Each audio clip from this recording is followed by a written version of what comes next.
Assalamualaikum warahmatullahi wabarakatuh. Perkenalkan, nama saya Salma Haura. Pada kali ini saya akan mempresentasikan mengenai What Business Leaders Need to Know About AI yang ada pada buku Applied Artificial Intelligence, mata kuliah kecerdasan buatan dalam bisnis dengan dosen pengampu Ibu Willy Sri Yuliandari, SEAK, MM, PhD. Jadi, perkembangan teknologi AI dalam dekade terakhir ini telah menjadikan salah satu fondasi utama transformasi bisnis global. AI tidak hanya mengubah cara perusahaan melakukan operasi sehari-hari, tapi juga merevolusi model bisnis, struktur organisasi, hingga pola kepemimpinan. Menurut Yao dan kawan-kawan tahun 2018, AI memberi peluang bagi organisasi untuk mengintegrasikan data, teknologi, desain, dan manusia dalam menciptakan nilai strategi baru. Jadi, organisasi yang berhasil mengintegrasikan AI secara efektif mampu meraih keunggulan yang kompetitif. Oleh karena itu, pemahaman menyeluruh tentang konsep, aplikasi, dan dampak AI menjadi kunci dalam merancang strategi bisnis yang efektif dan berkelanjutan. Selanjutnya, Artificial Intelligence versus Artificial General Intelligence. AI secara umum merujuk pada analisis atau otomatisasi berbasis komputer yang luas cakupannya. Artificial General Intelligence atau yang dikenal Strong AI adalah sistem dengan kecerdasan setara atau melebihi manusia yang mampu melakukan abstraksi konsep dan mentransfer pengetahuan lintas domain. Adapun Artificial Narrow Intelligence atau yang dikenal AI lemah yang hanya dirancang untuk menyelesaikan tugas-tugas spesifik tanpa kemampuan generalisasi. Contoh dari Artificial Narrow Intelligence yaitu Deep Blue dan AlphaGo yang unggul dalam tugas-tugas tertentu namun terbatas pada kemampuan yang spesifik. AI masih dalam tahap pengembangan, sehingga mesin saat ini belum mencapai kecerdasan umum seperti manusia, bahkan belum seperti seekor tikus, menurut Yan dan kawan-kawan tahun 2018. Pendekatan AI inilah lebih efektif untuk masalah sempit yang terprogram, belum mampu menangani penalaran abstrak dan konsep kompleks manusia. Selanjutnya, ada penjelasan teknik modern AI. AI di sini mencakup berbagai pendekatan termasuk machine learning, deep learning, data science, dan sistem AI tradisional. Bagi pemimpin bisnis, fokus utama adalah bagaimana sih teknologi ini dapat memberi hasil nyata dan mendukung tujuan strategi organisasi. Jadi bukan hanya dilihat dari detail teknisnya. Banyak sistem otomatisasi yang tidak termasuk dalam AI sejati, sehingga penting untuk membedakan metode yang benar-benar AI atau metode yang bukan AI. Jadi machine learning ini menjadi teknologi paling umum digunakan di dunia bisnis modern, sehingga dalam literatur bisnis, istilah AI dan machine learning sering digunakan secara bergantian. Adapun teknik dan metode inti dalam AI, yang pertama ada statistik dan data mining. Jadi, statistik dan data mining digunakan untuk analisis deskriptif dan inferensial. Pengaplikasiannya seperti segmentasi pasar, analisis tren pasar. Lalu ada contohnya yaitu metode K-means clustering untuk segmentasi nasabah bank dengan data campuran numerik dan kategorikal. Relevansi statistik dan data mining ini hasilnya menunjukkan bahwa metode clustering efektif membantu perbankan dalam menyusun strategi penawaran produk yang lebih tepat sasaran. Yang kedua ada simbolik atau expert system. Sistem ini berbasis aturan eksplisit atau if-then untuk domain dengan logika terstruktur. Kelemahan dari sistem ini sulit beradaptasi pada situasi yang kompleks. Contohnya itu ada pada sistem pakar medis (MYCIN) untuk diagnosis infeksi bakteri menurut Shortlife tahun 1976 dan sistem deteksi hama padi menurut Fadlil 2020. Relevansi dari simbolik atau expert system ini yaitu meskipun kurang adaptif, tapi dia ini berguna untuk domain dengan aturan yang jelas, misalnya regulasi pajak atau diagnosa gejala tertentu. Yang ketiga ada machine learning, yang dimana machine learning ini merupakan sistem belajar dari data tanpa program eksplisit. Adapun subsetnya diantaranya yaitu supervised, unsupervised, semi-supervised, lalu reinforcement. Lalu pengaplikasiannya itu seperti deteksi penipuan, rekomendasi, peramalan permintaan. Adapun contoh dari machine learning sendiri yaitu seperti menerapkan algoritma random forest untuk mengklasifikasikan risiko gagal bayar kartu kredit dengan akurasi 81%. Adapun relevansi pada machine learning yaitu membuat pengambilan keputusan kredit lebih cepat dan akurat. Yang keempat, ada teknik dan metode inti dalam AI deep learning, yaitu subbidang machine learning yang menggunakan jaringan saraf berlapis. Deep learning ini unggul untuk mengenalkan gambar, suara, dan teks. Contohnya seperti Google Translate yang menggunakan Natural Machine Translation. Lalu ada deteksi kanker paru melalui X-ray yang ada di Indonesia, yaitu menurut Wibowo dan kawan-kawan tahun 2021. Kelemahan dari deep learning ini yaitu butuh data yang besar, GPU atau TPU, dan biayanya lumayan tinggi. Relevansi dari deep learning sendiri yaitu efektif untuk data besar, tidak terstruktur, tapi terbatas untuk bisnis kecil dengan data yang kecil.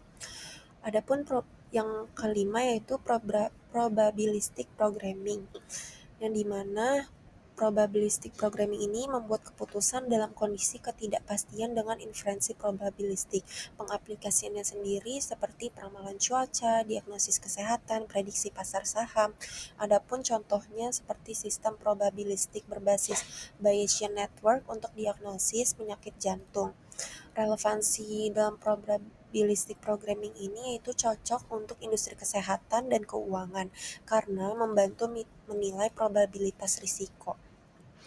Yang keenam, ada ensemble methods, yang dimana menggabungkan beberapa model untuk meningkatkan akurasi. Contohnya seperti random forest, gradient boosting. Ensemble methods ini banyak dipakai karena lebih stabil dan mudah dijelaskan. Seperti contohnya itu ada pada algoritma random forest untuk deteksi fraud pada transaksi kartu kredit dan mencapai akurasi 96,53%.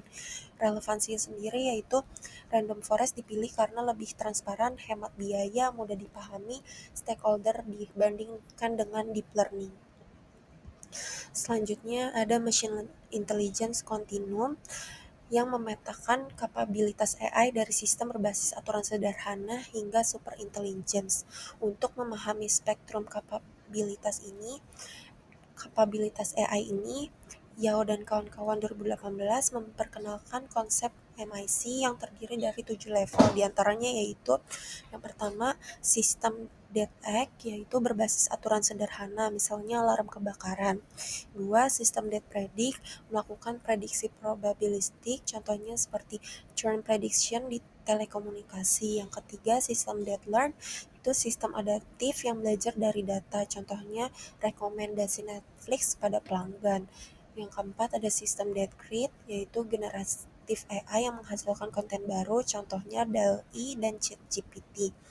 Yang kelima, sistem DeepRelate, di sini AI yang mengenali emosi manusia, contohnya seperti chatbot dengan sentiment analysis. Dan yang keenam, sistem DeepMaster yang mampu membangun konsep abstrak dari data terbatas.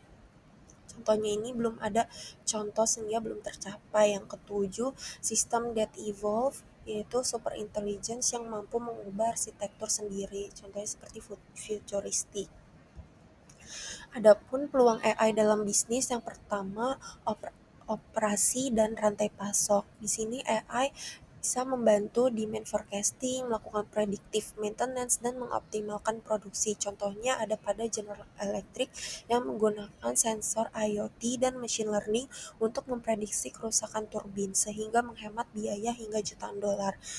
Menurut Chao dan kawan-kawan tahun 2024. Yang kedua ada pemasaran dan layanan pelanggan. Di sini AI mendukung personalisasi konten, segmentasi pelanggan, dan pengembangan chatbot berbasis NLP. Hal ini meningkatkan keterlibatan konsumen, retensi pelanggan, sekaligus mendorong kreativitas tim pemasaran. Menurut Nguyen dan kawan-kawan tahun 2002. Ketiga, ada keuangan dan manajemen risiko. Di sini AI digunakan untuk mendeteksi fraud, credit scoring, serta manajemen risiko pasar. Credit scoring berbasis AI sendiri memungkinkan inklusi keuangan bagi individu tanpa adanya riwayat kredit formal. Adapun tantangannya seperti perlunya kepatuhan pada regulasi dan transparansi model. Menurut Widoti dan kawan-kawan tahun 2022. Yang keempat, ada manajemen SDM. Di sini AI dapat mempercepat proses rekrutmen, mendukung evaluasi kinerja berbasis data, dan menyediakan adaptive learning bagi karyawan. Menurut Lee, tahun 2018, AI menyebut munculnya peran baru yaitu seperti trainer, explainer, sustainer dalam ekosistem AI.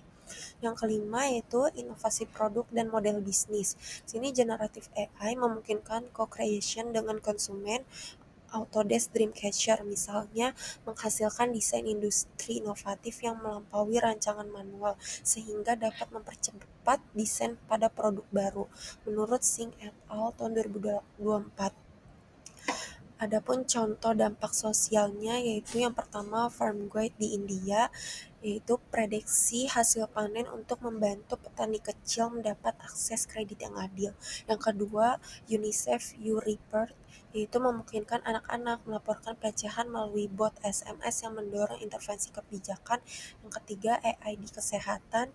Jadi, computer vision meningkatkan akurasi diagnosis kanker, mengurangi operasi yang tidak perlu, yaitu menurut Yao dan kawan-kawan tahun 2018. Jadi, pada dampak sosial ini, AI bisa membantu petani untuk memprediksi hasil panen, lalu membantu anak-anak untuk melaporkan pelecehan melalui bot, SMS, dan yang ketiga, membantu dalam hal kesehatan seperti diagnosa kanker. Selanjutnya, apa sih tantangan implementasi AI? Jadi di balik potensi besar yang ditawarkan, AI dalam dunia bisnis juga tidak terlepas dari banyaknya tantangan. Hambatan ini dapat muncul dari aspek teknis, organisasi, SDM, etika, maupun sosial ekonomi. Oleh karena itu, memahami tantangan implementasi AI menjadi hal penting agar perusahaan dapat merancang strategi adopsi yang lebih realistis dan berkelanjutan. Yang pertama, ada tantangan teknis, yaitu data bias tidak lengkap atau terfragmentasi. Jadi, tantangan teknis di sini yaitu sistem lama yang sulit terintegrasi dengan arsitektur AI modern, menurut Matthew Cho dan kawan-kawan tahun 2025. Adapun yang kedua, tantangan organisasi, seperti resistensi budaya organisasi. Yang kedua, governance AI masih kabur, jadi tidak jelas siapa sih yang bertanggung jawab, yaitu menurut Batul dan kawan-kawan tahun 2025. Adapun tantangan SDM-nya seperti kekhawatiran pekerja terhadap kehilangan pekerjaan, yang makanya perlu reskilling dan komunikasi kepemimpinan untuk mengurangi resistensi, menurut Lee tahun 2018. Adapun yang tantangan etika seperti privasi, bias, transparansi, dan akuntabilitas menurut Korea dan kawan-kawan tahun 2022. Yang kedua, ada tantangan SAI untuk SXAI untuk menjelaskan dasar pengambilan keputusan menurut Guidotti dan kawan-kawan tahun 2022. Dan yang terakhir, ada tantangan sosial ekonomi seperti UKM kesulitan mengadopsi AI karena keterbatasan biaya dan talenta. Jadi yang kedua, ada kesenjangan digital antar negara yang berpotensi memperlebar ketidaksetaraan. Ini menurut Sony dan kawan-kawan tahun 2019. Adapun etika dan tata kelola AI, jadi etika di sini merupakan aspek yang fundamental dalam penerapan AI. Prinsip etika sendiri seperti fairness, transparansi, accountability, dan privacy yang harus diintegrasikan dalam praktik etika itu sendiri. Maka dari itu, perusahaan dapat menerapkan yang pertama, audit algoritma secara berkala, yang kedua, explainable AI untuk meningkatkan kepercayaan, yang ketiga, dapat menerapkan jalur banding bagi pengguna terhadap keputusan AI. Jadi praktik global etika dan tata kelola AI di sini menunjukkan contoh nyata seperti Microsoft membentuk AI Ethic Committee, Google merilis pedoman AI Principle, dan perusahaan jasa keuangan melakukan audit internal model kredit untuk menghindari diskriminasi. Ini menurut Papagiannidis dan kawan-kawan tahun 2025. Adapun peran kepemimpinan dalam adopsi AI, jadi kepemimpinan transformasional sangat berpengaruh terhadap keberhasilan adopsi AI sendiri. Jadi Pemimpin harus mampu membangun visi AI yang jelas dan strategi. Yang kedua, mendorong kolaborasi lintas fungsi seperti IT, bisnis, dan resiko. Yang ketiga, mengurangi kecemasan karyawan melalui komunikasi dan reskilling. Menurut Bevilacqua tahun 2025, mengelompokkan peran AI dalam kepemimpinan menjadi 3 komponen, yaitu yang pertama, mendukung keterampilan pimpinan, misalnya seperti analisis prediktif. Yang kedua, mempengaruhi faktor adopsi seperti budaya organisasi, lalu ada kesiapan teknologi juga. Dan yang ketiga, mengarahkan strategi bisnis yang jangka panjang. Adapun contoh dari kasus implementasi artificial intelligence atau AI dalam dunia bisnis, yang pertama dilihat dari kasus Tokopedia, yang dimana Tokopedia ini menggunakan AI untuk meningkatkan pengalaman pelanggan dan efisiensi operasional. AI di sini diterapkan dalam sistem rekomendasi produk yang menganalisis perilaku pengguna sehingga menampilkan produk yang relevan secara personal. Selain itu, Tokped memanfaatkan chatbot berbasis AI untuk memberikan layanan customer service 24 jam dan sistem deteksi penipuan untuk mengamankan transaksi pelanggan. Hasilnya, pengalaman belanja lebih personal dan keamanan transaksi meningkat signifikan. Ini menurut Tan dan kawan-kawan tahun 2025. Kasus kedua ini yaitu Astra International Manufacture yang menggunakan AI untuk predictive maintenance, yaitu menganalisis data mesin guna memprediksi potensi kerusakan sebelum terjadi. AI juga membantu otomatisasi proses produksi dan optimasi rantai pasok dengan memprediksi permintaan pasar. Dengan penerapan ini, Astra dapat mengurangi downtime produksi dan menekankan biaya operasional. Ini menurut Azima dan kawan-kawan tahun 2023. Yang ketiga, ada Bank Jago atau digital banking yang menerapkan AI untuk memperbaiki layanan pelanggan dan keamanan transaksi. Contohnya yaitu analisis pola transaksi untuk mendeteksi aktivitas mencurigakan secara real time yang meminimalisir fraud. Selain itu, chatbot AI membantu menjawab pertanyaan pelanggan sementara meningkatkan efisiensi layanan. Ini menurut Faisal dan kawan-kawan 2024.